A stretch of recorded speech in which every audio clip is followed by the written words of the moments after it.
네, 우리 같이 사도행전 1장 1절에서 8절까지 말씀부터 먼저 보도록 하겠습니다. 우리 한 절씩 교독하겠습니다. 데오빌로요, 내가 먼저 쓴 글에는 물은 예수께서 행하시며 가르치시기를 시작하심부터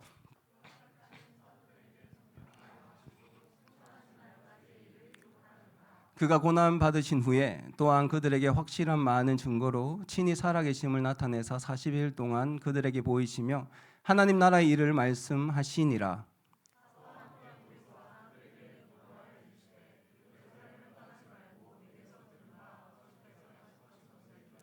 요한은 물로 세례를 베풀었으나 너희는 몇 날이 못되어 성령으로 세례를 받으리라 하셨느니라.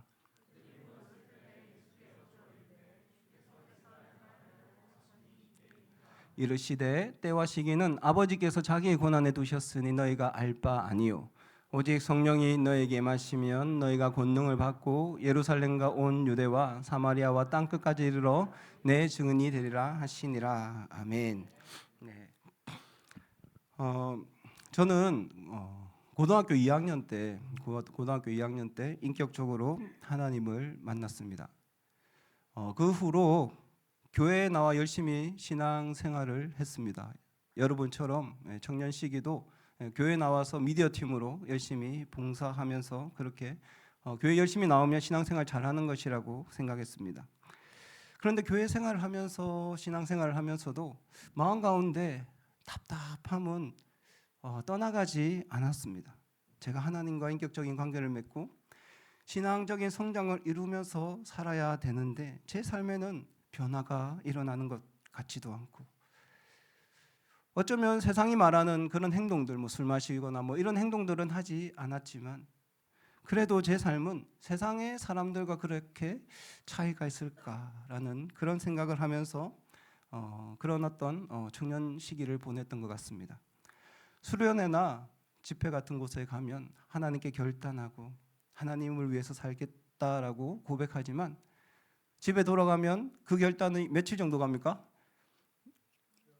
네, 그렇죠. 돌아가는 그날 바로고요.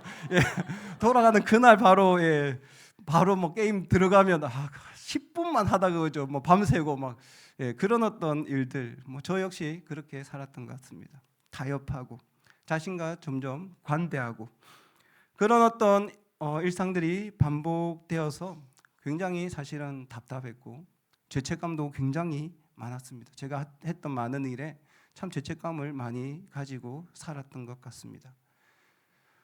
그래서 25살 때 현실을 조금 도피하고자 제가 남아공 가서는 특별한 뜻과 의지가 휴지 조금만 주십시오. 휴지 있으면. 네.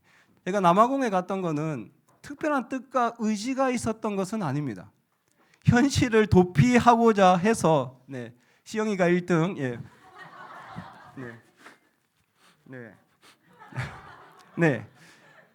현실을 좀 도피하고자 왜 답답했기 때문에 그래서 남아공을 택했습니다. 이유는 단순했어요. 그때 당시에 남아공 예수전도단 베이스에서 어학연수를 하면 한 달에 30만 원이면 학비 그리고 용돈 기숙사비 다 됐어요. 30만 원 꽤 괜찮잖아요, 그죠? 이게 괜찮다 해서 그냥 아무 생각 없이 그곳에 가겠다라고 부모님에게 말씀드렸습니다. 별로 좋아하지 않더군요. 호의적이지 않았습니다. 물론 비행기 값이랑 이런저런 것은 제가 아르바이트로 충당했지만 사실 생활비나 이런 부분들은 부모님에게 조금 부탁해야 되는 그런 상황이었기 때문에 부모님은 그렇게 썩 달가워하지 않았습니다. 왜냐하면 그때 당시에 저희 가정 형편이 그렇게 좋지 않았기 때문이죠. 아버지가 제가 고3 때 이제 조금 이렇게 많이 아프셔갖고 일을 잘 못하고 계셨고 그리고 어머니가 이제 국수집 지금도 하시는데 국수집으로 이제 하루하루 이렇게 살아가는 그런 가정 형편이었고 제가 그곳에 간다라면 조금 목돈이 필요한 상황이기 때문에 부모님에게는 조금은 부담스러운 저의 결정이었습니다. 날이 다가오고 남아공 비행기를 타야 되는 그 순간에 그날에 저희 동생이 인사할 때 3개월치 생활비와 그리고 편지 한 통을 제 손에 쥐어주면서 비행기 안에서 꼭 편지를 읽으라고 이야기를 하더군요. 사실 가는 여정이 부산에서 인천 갔다가 또 이렇게 비행기를 타야 되기 때문에 읽을 사실은 생각도 못하고 바쁘게 올라갔던 것 같습니다. 비행기를 타고 동생이 준 편지를 읽는데 참 많이 울었습니다. 동생의 편지 내용은 이런 내용이었습니다. 처음에 제가 남아공에 간다고 했을 때 부모님은 제가 가는 것을 극히 반대했다라고 했습니다. 가정 형편상, 그리고 제가 20대 중반이었기 때문에 왜 아프리카냐, 그곳에 가서 무엇을 할 거냐. 그래서 사실 저한테 내색은 하지 않았지만 부모님이 굉장히 많이 반대했다라고 했습니다. 특히 아버지는 교회를 다니고 있지 않았기 때문에 선교 단체에 간다는 것 자체도 마음에 들지 않았습니다. 그런데 제가 이것들을 준비할 때 갑자기 저희 집에 어떤 사람이 찾아옵니다. 그 사람은 아버지가 건강할 때 저희 도배를 하셨는데 외상으로 일을 하고 돈을 주지 않았던 사람이었어요. 그 사람 돈을 떼어 먹었다라고 생각했어요, 아버지는. 그런데 갑자기 그 사람이 나타나서 그 목돈의 돈을 아버지에게 내주는 겁니다. 그 돈을 받고 부모님이 창곤이가 남아공에 가는 것이 하나님께서 허락하시는 그런 일이구나라고 인정할 수밖에 없었다라고 했습니다. 그 편지를 했는데 참 마음에 감동이 되고 하나님께서 이렇게 일하시고 계셨구나라는 것들을 사실 많이 느꼈습니다. 제가 삶 속에서 설교로 들었던 하나님, 성경으로 읽었던 하나님이 제 삶 속에 들어와서 그렇게 하나하나 역사한다라는 사실, 하나님은 살아계시고 나와 동행하고 계시다라는 그 사실을 그때 제가 알게 되었습니다. 사랑하는 청년 여러분, 우리 하나님은 십자가에 죽어서 무덤에 묻혀서 마지막 날, 마지막 때 짠 등장해서 우리를 구원하시는 하나님이 아닙니다. 우리 하나님은 죽음에서 부활하셔서 오늘도 살아계셔서 우리와 동행하시고 우리의 삶에 찾아오셔서 우리와 우리의 삶을 인도하시고 우리의 모든 삶의 영역 가운데 함께하길 원하시는 하나님입니다.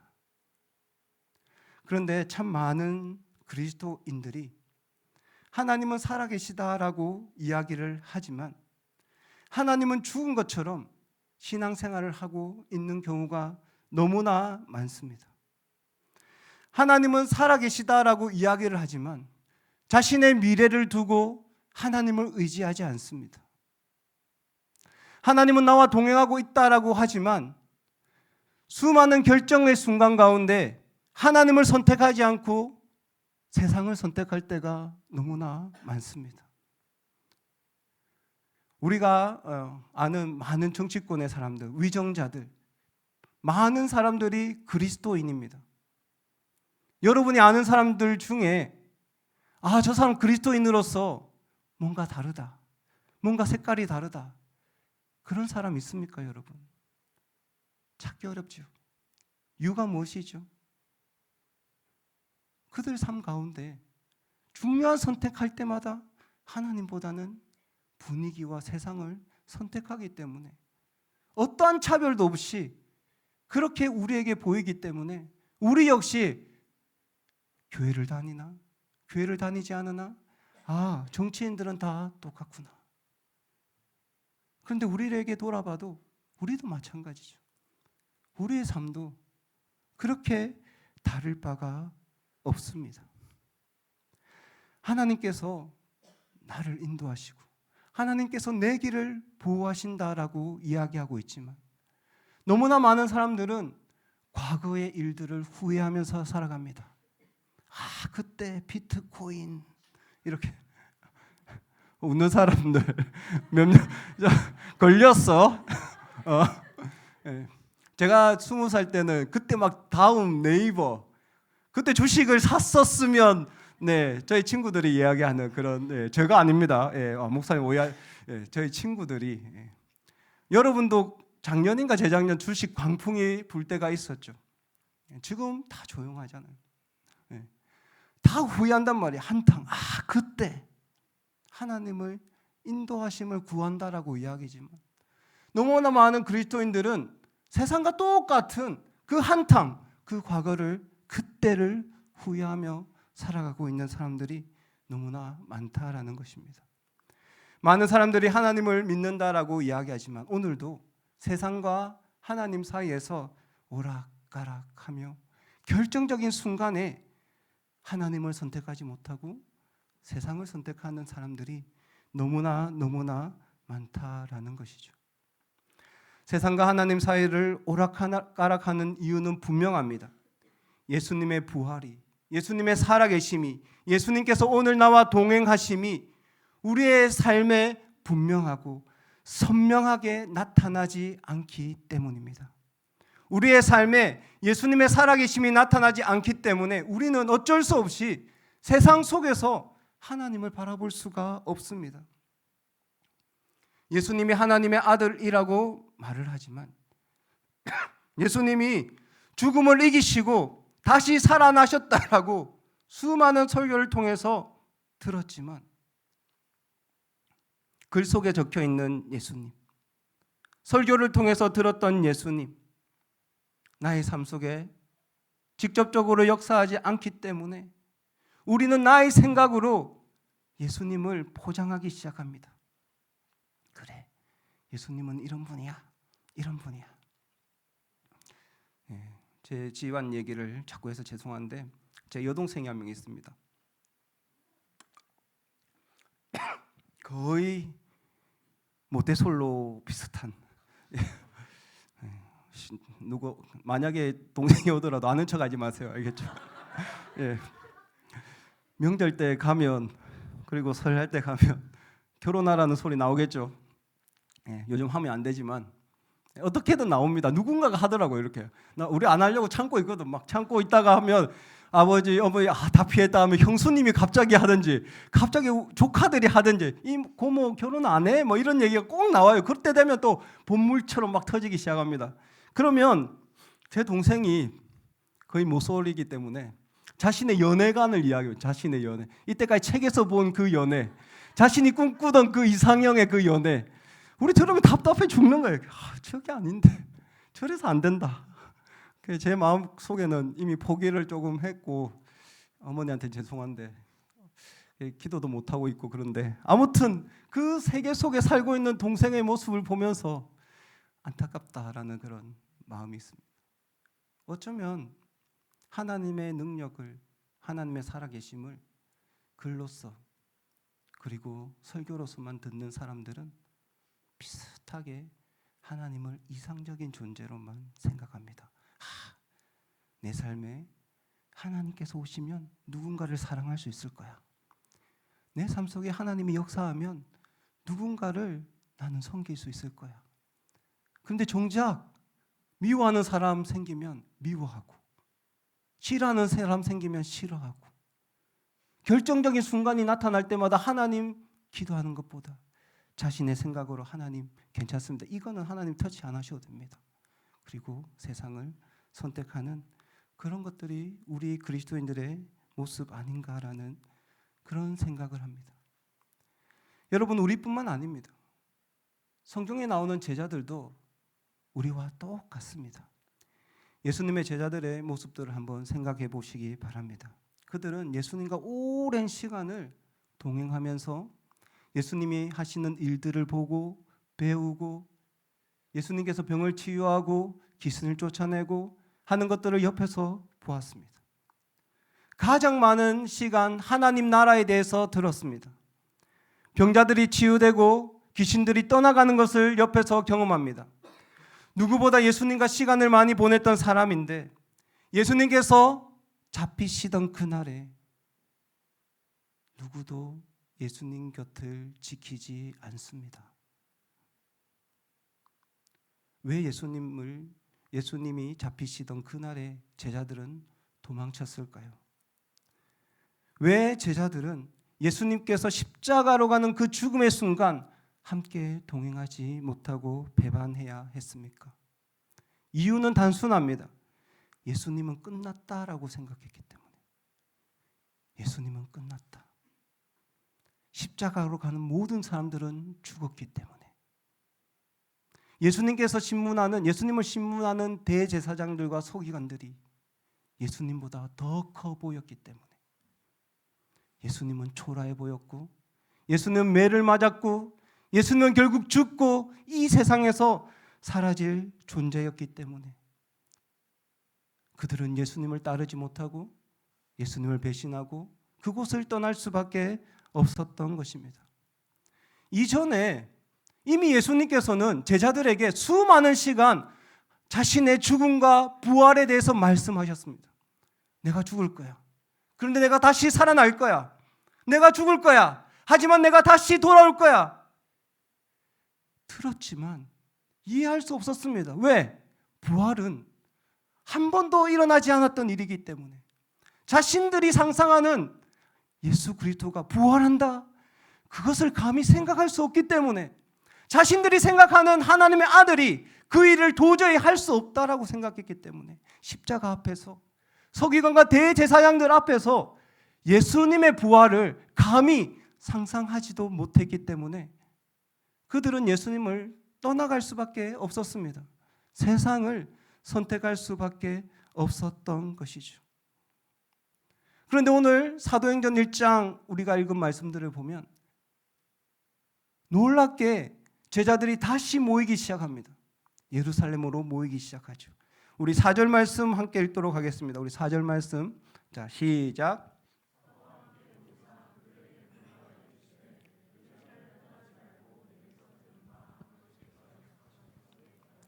네, 사도들이 함께 모였다라고 하죠. 모이사. 예수님을 배신하고 흩어졌던 사도들이 이제 모여서 예수님의 말씀대로 예루살렘을 떠나지 않고 약속한 성령을 기다립니다. 예수님의 죽음과 십자가 앞에서 흩어졌던 사도, 도망쳤던 사도들이죠. 사람들에게 붙잡힐까 봐, 아둥바둥 십자가에 달릴까 봐 현실을 피하고 자신의 안위만을 위해서 흩어졌던 사도들이 다시 모인 겁니다. 이유는 한 가지죠. 부활하신 예수님을 그들의 눈으로 보았기 때문입니다. 자신들이 한 번도 상상하지 못했던 그 하나님의 아들이 사망해서 부활하여서 자신들 앞에 서 계시는 것들을 바라보았기 때문에, 내가 들었던 하나님, 내가 읽었던 하나님이 아니라 나의 삶 속에서 역사하시는 그 하나님을 만났기 때문에 그들의 모든 생각과 삶이 복음서와 사도행전을 지나면서 완전히 바뀌게 되는 것입니다. 지금 우리 1, 2부 예배 때 위임 목사님께서 부활장 고린도전서 15장 말씀을 지금 강의하고 있는데 목사님께서 참 멋진 말씀을 하셨습니다. 이런 말씀을 하셨어요. 예수님의 부활이 사도들의 오늘을 완전히 바꾸어 버렸다. 예수님의 부활이 사도들의 오늘을 완전히 바꾸어 버렸다.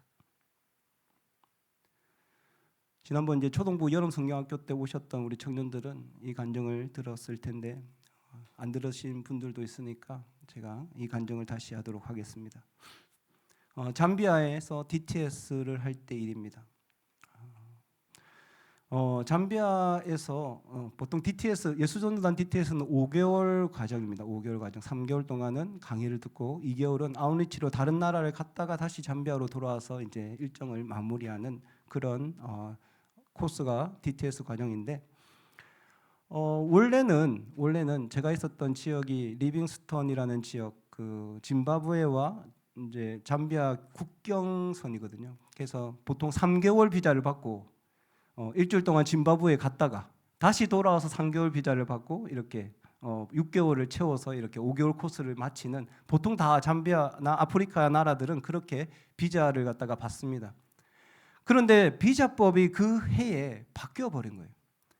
외국인들은 1년 안에 3개월만 거주할 수 있게 된 겁니다. 그러니까 저희가 짐바브웨에 갔다가 다시 돌아와도 비자를 못 받는 거죠. 이런 상황들을 조금 일찍 알았다라면 들어갈 때 학생 비자나 다른 비자를 받을 수 있는데 저희가 한 2개월 반 정도 이렇게 지나고 나서 이 사실을 알았습니다. 그때 학생이 3명이었거든요. 저랑 임마누엘이랑 멀시라는 그 3명의 친구인데 다 외국인이었어요. 한 명은 루마니아, 한 명은 말라위, 한 명은 저. 아무튼 그 3명이 이제 혼란의 시간을 보내기 시작합니다. 와, 이거 어떻게 하냐, 비자를. 그런데 제가 있었던 곳은 수도가 아니었기 때문에 어떤 방법이 없는 거예요. 그 지역에 있는 이민국에 가서 방법이 없냐 물어보니까 자기들이 많은 돈을 내고 학생 비자를 받든지 아니면 NGO 비자를 받으면 된다라고 이야기하는 거예요. 그런데 그 NGO 비자는 수도로 가서 받을 수 있다는 거예요. 수도는 리빙스턴에서 이제 서울까지 정도 거리, 우리 부산에서 서울 정도까지 거리인데 아는 사람도 없지, 뭐 비자에 대해서 아는 것도 없지. 그런데 NGO 비자를 받아야 된다라는 그 사실만 생각하고 제가 루사카로 가기를 선택합니다. 버스를 탔는데 마침 그 주에 루사카에서 내려온 목사님 무리가 있었거든요. 그 목사님 무리가 제 버스에 같이 탄 거예요. 잘 됐다, 도와달라고 하자. 뭐 안 되는 영어 하면서 그 목사님께 제가 사정이 이런데 이렇게 도와주십시오. 막 그 외국인이 너무 얼굴 뻘겋게 막 도와줘야 뭐 할품이 하면서 막 하니까 당황스러워. 이거 뭐 거부할 수도 없고 목사님이잖아. 목사님들 무리 중에 대장이 딱 앉아 오케이 하면서 따라가자 이렇게 하면서 와 됐다. 하나님께서 함께 하시구나. 그래서 이제 그 목사님을 따라서 루사카에 도착하고 그 목사님 집을 가기 시작합니다. 그런데 도시를 벗어나서 변두리로 가는 거예요. 변두리로. 그 목사님 교회에 도착하는데 마음속에 와, 이 교회인가? 이런 거 있잖아요. 그 아프리카는 돈이 없어서 돈이 생기면 벽돌 올리고 돈이 생기면 벽돌 올리고 그렇게 하거든요. 그래서 가다 보면 벽돌이 올라가다만 집들도 많고 벽돌이 올라가다만 교회도 많습니다. 그 교회가 꼭 그런 교회. 벽돌이 3분의 1 올라갔나? 하여튼 교회가 그렇게 돼 있는 거예요. 그 옆에 집도 벽돌이 올라갈랑 말랑 거의 완성되지 않는 그런 집. 어떤 상황과 환경들이 제 마음 가운데 이미 불신이 이제 막 가득한 거예요. 그리고 이제 바닥 소파에 딱 앉는데 그 앉을 때 그 느낌 있잖아. 그 옆에 막 벼룩이 뛸 것 같은 그런 느낌. 빈대와 막 이상한 냄새가 쫙 올라오면서 마음속에는 이제 거부감이 들기 시작합니다. 이 목사님하고는 뭔가 안 되겠다. 내 스타일이 아니다. 하나님 왜 이러십니까? 아무튼 뭐 그런 밤에 그 목사님과 이제 비자 얘기를 이제 시작하는데 그 목사님은 비자에 대해서 아는 게 아무것도 없습니다. 제가 NGO 비자, NGO가 뭡니까? 뭐 이야기가 안 통해요. 그런데 그때 부목사님이 마침 그때 오셨어요. 자기도 몰라. 그런데 가만히 듣고 있다가 자기가 내 친구가 이민국에 일합니다. 이렇게 내 친구가 이민국에 일합니다. 근데 이미 그 상황이 그렇잖아요. 야, 이 친구가 이민국에 아는 친구라 해봤자 누굴까? 전혀 기대가 안 되는. 왜? 그 분위기가 그랬어. 아무튼 여기서 선한 게 나올 수 없다라는 그런 생각들이 제 마음 가운데 가득했습니다. 다음 날 일어나서 새벽에 부목사님, 목사님 저 3명이 타박타박 이제 이민국으로 가는데 가난한 나라 이민국 지금은 많이 정돈됐지만 그때는 이민국 앞에 사람들이 바글바글합니다. 왜냐하면 다른 나라로 가기 위해서 엄청나게 많은 사람들이 여권과 비자 발급을 위해서 이민국에 오기 때문에 이미 그때부터 제 마음에 낭망, 이건 안 된다, 불가능하다 이런 생각들을 했습니다. 그런데 이 부목사님이 옆길로 싹 가시더만 경배하고 이야기를 몇 번 하더만 손짓으로 들어오라는 거예요. 여기 사람들은 줄은 여기 서 있는데 이쪽 길로 해서 들어오라는 거예요. 이 뭐지? 이래가 들어갔습니다. 고기 속에 딱 들어갔거든. 들어가고 자기 친구를 소개 딱 해주는 거예요. 자기 친구. 그 친구하고 인터뷰를 하는데 그 친구가 그러니까 그 부목사님도 자기 친구가 뭘 하는지를 몰라. 그런데 그 부목사님의 친구가 제 NGO 비자 인터뷰 담당관이에요. 인터뷰 담당관. 안 놀랍니까? 이거는 굉장히 사실은 불가능한 일이에요. 제가 사실 이제 선교사 하면서 비자 업무를 많이 했거든요. 지금 생각하면 있을 수 없는 일이에요. 왜냐하면 NGO 비자라는 것은 어떤 단체가 이 사람을 보증한다라는 그런 어떤 내용이 있어야 돼요. 저는 NGO에 속한 사람이 아니에요. NGO에 속한 사람이. 그런데 비자 담당관이 이 서류만 준비해 오면 비자를 내준다라고 하는 거예요. 이것만 해주면. 이거 자체가 사실은 불가능한 거예요. 제가 버스에서 그 목사님 무리를 만나는 것도 불가능한 거. 그 목사님의 친구를, 그 목사님의 부목사님을 그 시간에 만난 것도 불가능한 거. 그 부목사님의 친구가 NGO 비자를 담당하는 사람이라는 것도 불가능한 일. 제 눈앞에 벌어지는 그 일들을 보면서 저는 한 번도 하나님을 떠올리지는 않았습니다. 하나님께서 이 일 가운데 무언가를 하실 거라고 정말 기대하지 않았습니다. 그런데 하나님이 하고 계셨습니다.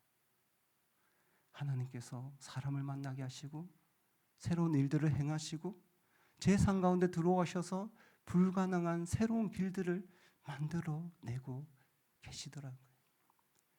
제가 그때 하나님을 찬양했을까요? 아닙니다. 제가 했던 고백은 하나님 용서해 주십시오. 제가 하나님 한 번도 이런 분이라고 생각해 본 적 없습니다. 저는 하나님이 내 삶 속에 불가능한 이 일들을 행하실 수 있는 분이라고 기대하지 않았습니다. 정말로 저 회개 많이 했습니다. 하나님은 내 생각보다 더 위대한 분이시고 그분은 살아계셔서 나의 삶 속에 역사하시고 그분은 나와 동행하시고 나의 모든 길 가운데 함께 하신다. 그분이 하시는 모든 일들을 불가능한 일이 없구나. 이제까지 정말로 지식으로 책에서 보았던 우리 하나님, 설교로 들었던 하나님, 제 삶 속에서 그 하나님을 경험했을 때 제 삶은 오늘 제자들의 삶과 같이 완전히 사실은 신앙의 색깔 자체가 완전히 달라졌습니다.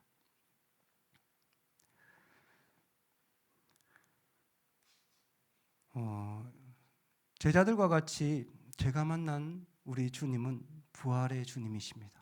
살아계셔서 제 삶 속에서 역사하시고 새로운 일들을 행하시는 분이셨죠. 그 부활의 주님이 살아계시고 저 또한 새로운 삶을 살 수 있었습니다. 저는 우리 모든 청년들이 이 부활의 주님을 경험하기를 축복합니다. 소망합니다. 여러분이 생각하는 하나님 한계가 있어. 이것은 못하실 거야.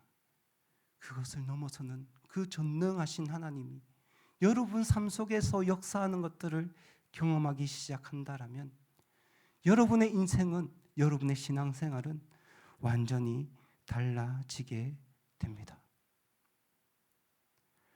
그렇다면 여러분, 부활신앙을 통해서 부활을 경험한 제자들이 변한 것은 무엇일까?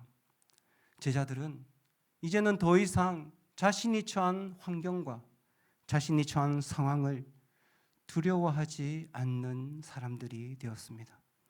오늘 본문을 보면 제자들이 함께 모여 있다라고 이야기합니다. 제자들이 함께 모여 있는 이 상황은 사실 예수님께서 십자가에 달려서 돌아가셨던 그 시점과 그렇게 먼 시간이 지난 게 아닙니다. 아직도 예수 잔당을 잡으려고 대제사장들과 서기관들은 예루살렘을 돌아다니면서 예수 잔당 죽이려고 그들을 찾고 있었습니다. 숨어 있는 것이 편하고 흩어져 있는 것이 안전합니다. 하지만 자신들의 상황과 모든 환경은 변한 것이 하나도 없지만 그들은 모이기 시작했다라는 것입니다.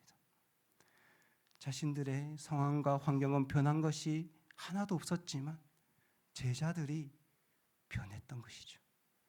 부활을 경험한 제자들에게는 더 이상 자신들을 위협하는 그 상황과 환경은 두려움의 대상이 아니었습니다. 자신들을 겁박하는 그 상황과 환경은 더 이상 자신들을 힘들게 하지 않았습니다. 왜 그럴까? 여러분, 우리가 힘든 상황들, 힘든 환경들, 가장 힘든 상황과 가장 어려운 어려운 고난은 뭘까? 결국 죽음이죠. 죽음. 우리의 환경의 최악은 죽음이에요. 죽음. 그런데 그 죽음을 예수님께서 승리하셨기 때문에 우리의 최악이라는 그 마지막 끝판왕 같은 그 마지막 그 환경과 상황들, 그 죽음을 예수님께서 이기셨기 때문에 이제는 더 이상 자신에게 다가오는 상황과 환경이 두려움의 대상이 아니었던 것입니다. 고린도전서 15장 26절 말씀입니다. 우리 같이 한번 읽어봅시다. 시작. 맨 나중에 멸망받는 원수는 사망이니라. 위 목사님께서는 이런 말씀하셨는데, 하나님께서 우리를 위해서 디자인한 미래는 사망이 사망한 미래다.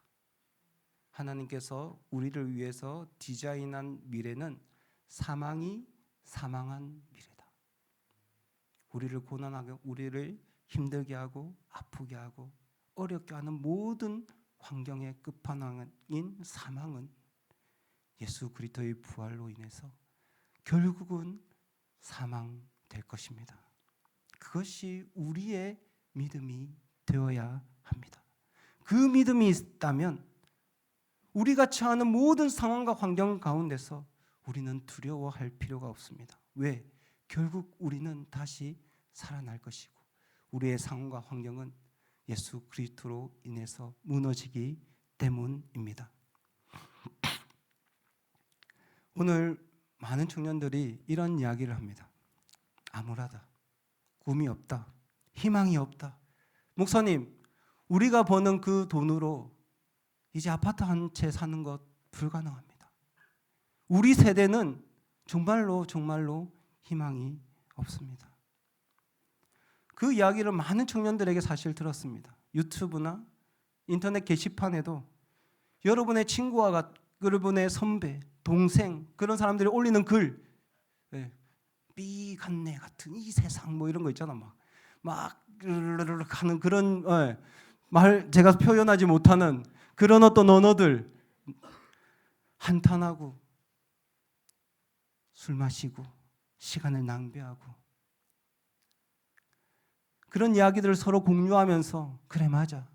우리가 사는 세상 희망 없어. 소망 없지. 가능성 없어. 불가능해. 상황과 환경 우리가 바꿀 수 없어. 결국 이렇게 사는 거야. 그렇지만 여러분, 여러분의 시각, 여러분이 듣는 것, 여러분이 보는 것을 유튜브나 게시판이나 여러분의 친구와 여러분의 선배와 여러분의 후배가 아니라 정말로 부활을 경험한 사람들, 그 사람들에게 시선을 맞추어 보길 바랍니다. 그런 사람들은 상황과 환경을 탓하지 않습니다. 그런 사람들은 자신에게 다가오는 두려움들 결코 두려워하지 않습니다. 선교제에 가면 정말로 아무것도 없는데 이상한 말씀들을 하시는 분들이 있습니다. 선교사님들이 대부분 그래요. 돈도 없는데 학교 짓겠다, 건물 짓겠다, 이 땅 가운데 10억 헌금 들어오면 교회를 어떻게 짓고, 다 한숨 팍팍 나오는 그런 말씀들을 하는데 5년, 10년 지나면 그게 다 이루어져 있어요. 대부분. 신기다, 여러분 신기다 아시죠? 우리 청년부에서 예전에 신기다 선교사님 후원하셨다고 이렇게 했는데, 탄자니아의 신기다라는 지역이 있습니다. 그 지역에 한 선교사님이 엄청나게 큰 땅을 사고 학교를 짓겠다라고 펜스부터 돌렸어요. 펜스부터 쫙. 그런데 다른 선교사님들이 전부 다 혀를 찼습니다. 사람도 없고, 저도 가봤거든요. 진짜 뭐가 아무것도 없어요. 거기에 뭐가 되겠냐라는 생각들을 했습니다. 그런데 그곳에 학교가 세워지고 있습니다. 작년에 나온 뉴스인데요. 한번 보실까요? 네. 조인성 씨가 탄자니아 아이들 위해서 자기가 받은 그 상금을 기부했죠. 거기 보면 신기다에 있는 뉴비전 스쿨에 자신의 상금을 다 기부했어요. 근데 조인성 씨가 뭐 이 시간 말고도 그 전에도 계속 뉴비전 스쿨을 위해서 헌금했습니다. 지금 그 돈으로 그곳에 학교들이 세워지고 있어요. 처음에는 전부 다 그 선교사님 비웃었습니다. 상황과 환경 불가능하다라고 이야기했습니다. 그런데 하나님께서 일하시더군요. 그것을 넘어서서 하나님께서 그 땅 가운데 새로운 일들을 하셨습니다. 저도 뒤에서 사실 많이 씹었어요. 안 돼. 그 되게 죄책감이 들더라고요. 그렇게. 하나님께서 일하시는구나. 우리가 평가하는 것이 아니구나. 몇 주 전에 이제 우리 그 연말에 풋살 하러 갔잖아요. 풋살.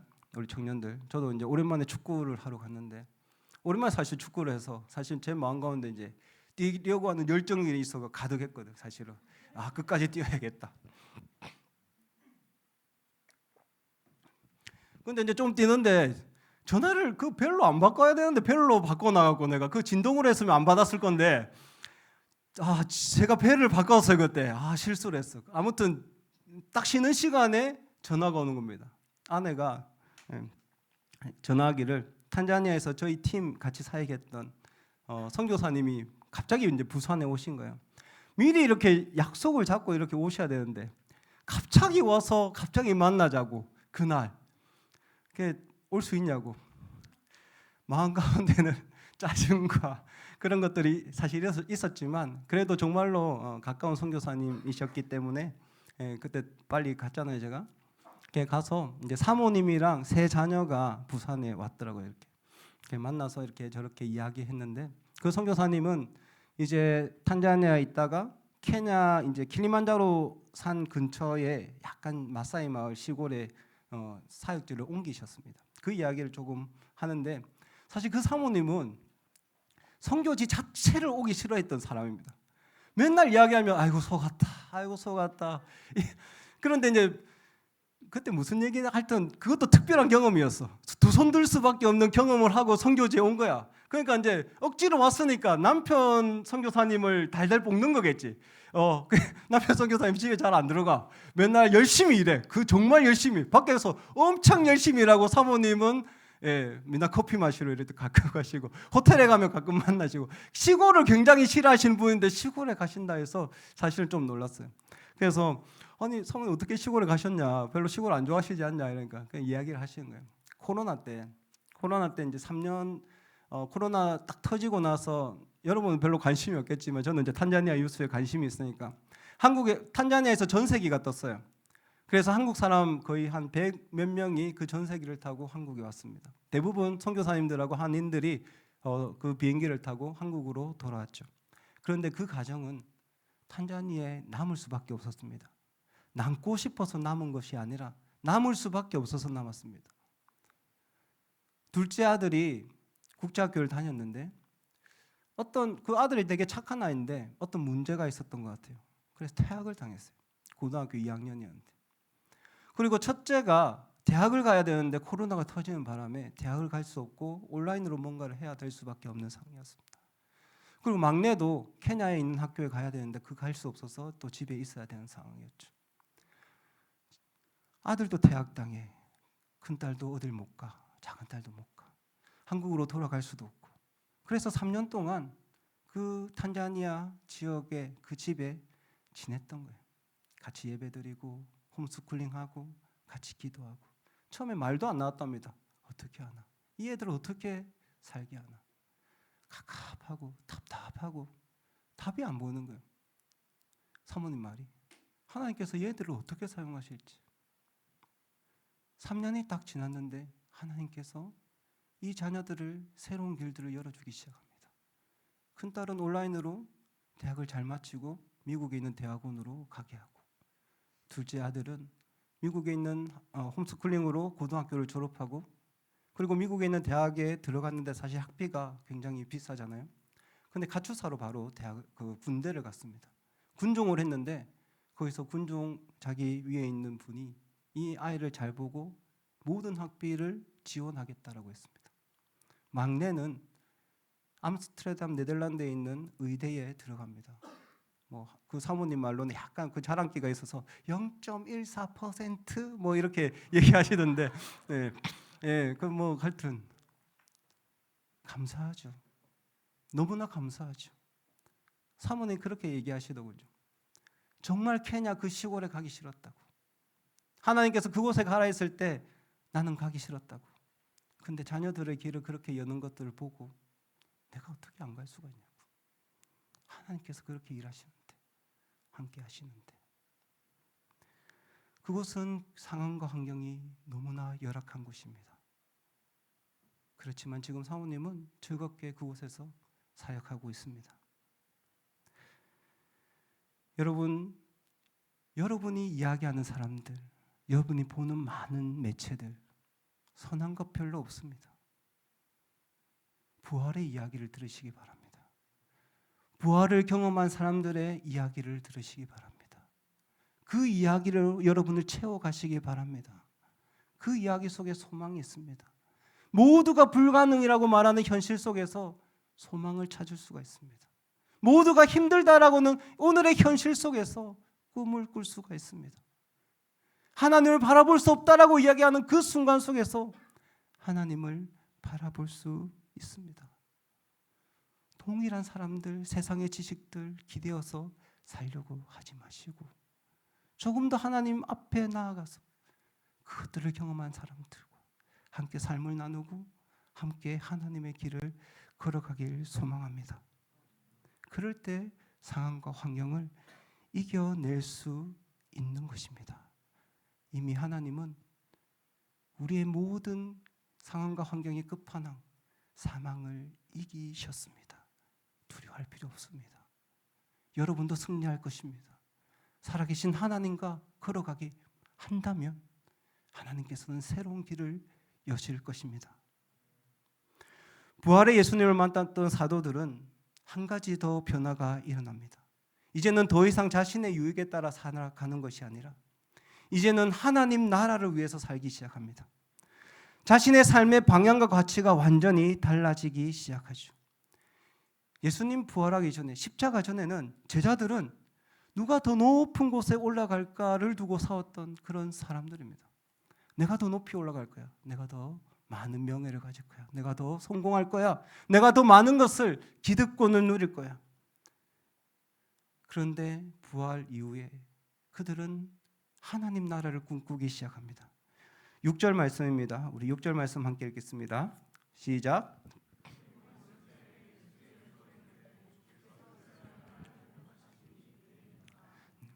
예수님의 부활을 경험한 제자들, 예수님께 질문하죠.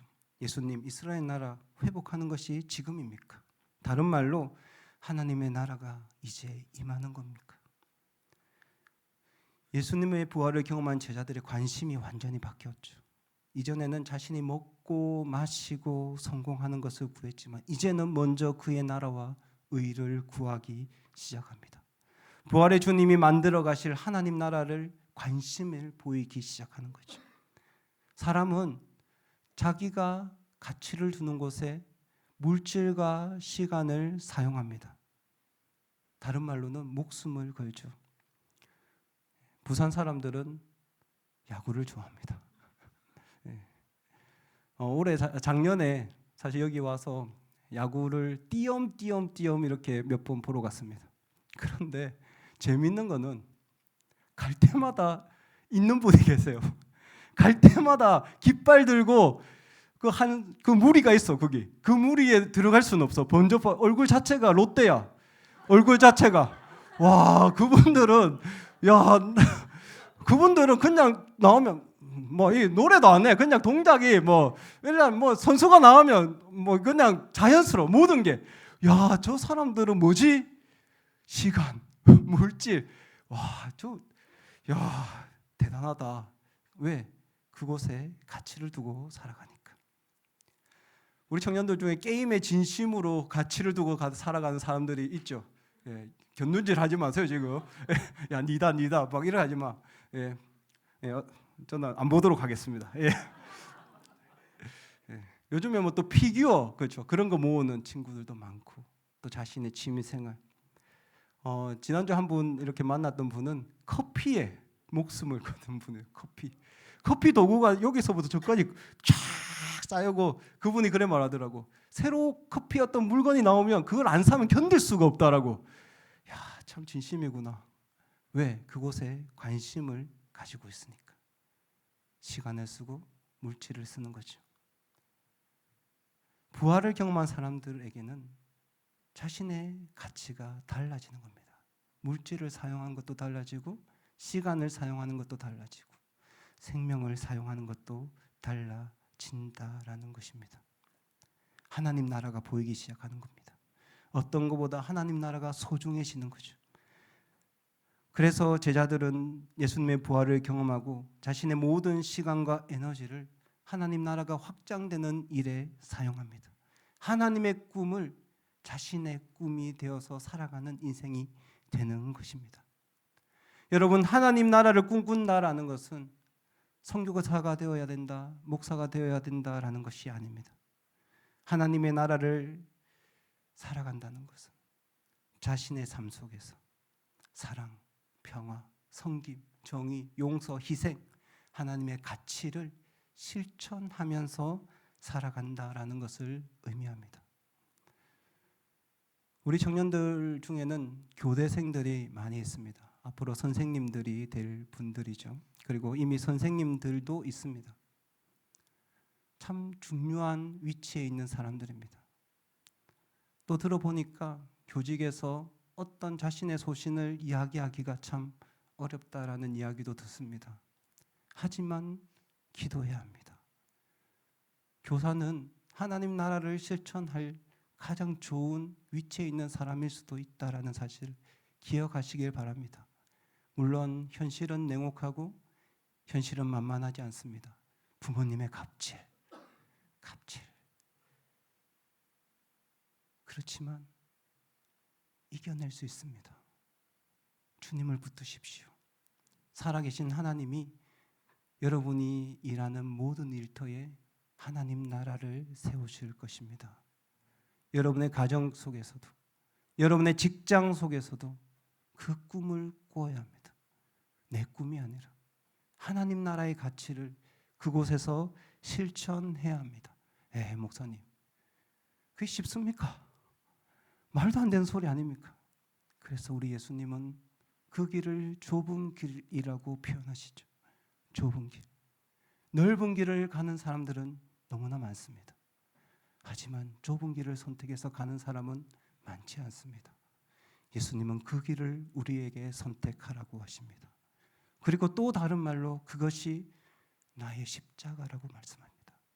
내가 십자가를 지듯이 너희도 너희 십자가를 지라고 우리에게 말씀하시죠. 결국 그렇게 살 수밖에 없습니다. 하나님을 경험하고 살아계신 하나님의 능력이 우리의 삶에 함께 하신다라면 우리는 하나님의 나라의 가치를 이 땅 가운데 실현하며 살아가야 한다라는 것입니다. 여러분, 점점 하나님 나라의 이야기들이 사라지는 시대를 우리는 살아가고 있습니다. 저는 우리 하나의 공동체 청년들 한 명 한 명의 삶들이 하나님 나라의 이야기가 되기를 축복합니다. 와, 예빈이를 통해서 저런 면이 있었네, 이런 거 있죠. 운동만 하는 게 아니었어, 막 미안하다. 예, 눈에 보여서 그랬습니다. 예. 그런 이야기들, 우와, 저 지체를 통해서 하나님께서 저렇게 역사하시는구나. 그런 놀라운 이야기들이 쓰여지는 공동체, 우리 하나의 공동체가 되기를 축복합니다. 이 시간 우리 찬양하고 함께 기도하겠습니다.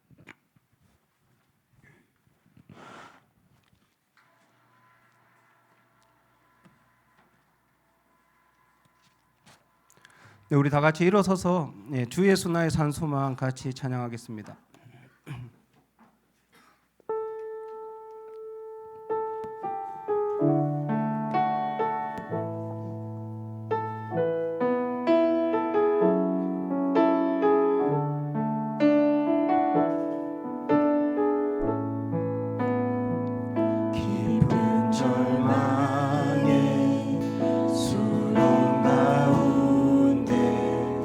주님께 다